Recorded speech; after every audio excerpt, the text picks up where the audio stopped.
สำเร็จแล้วเด้อให้หนึ่งพี่น้องเอ้ยแต่ว่าเบิ้งนี่แขนขานี่จนเลือดออกพุ่นเอาห้อยคันพี่น้องเอ้ย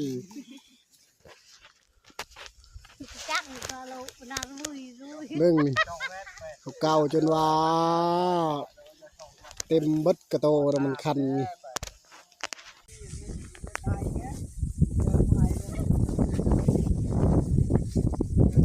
เริ่มงานต่อเด้อพี่น้องเอ้ย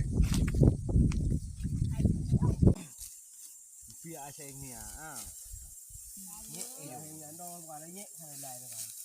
เพื่อโดนทันโนเติมเลย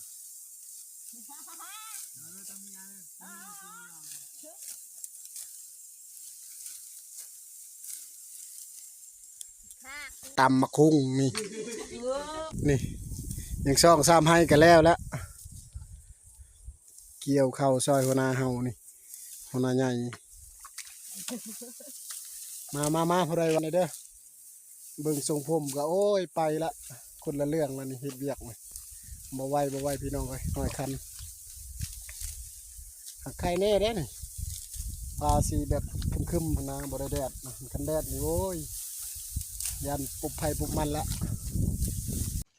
คันพี่น้องเอ้ยเบิ่งนี่ห้อยคันนี่คันละเลียล้อนี่จนเก่าบ่ไหวนี่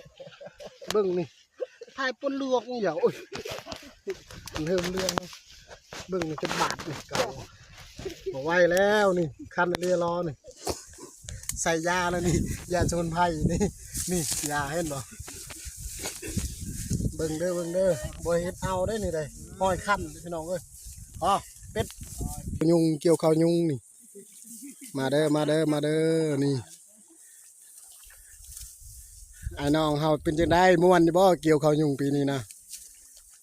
ผู้นัดสู่นัดแฟนมาไปลินบุญสูงเฮือหัวกะ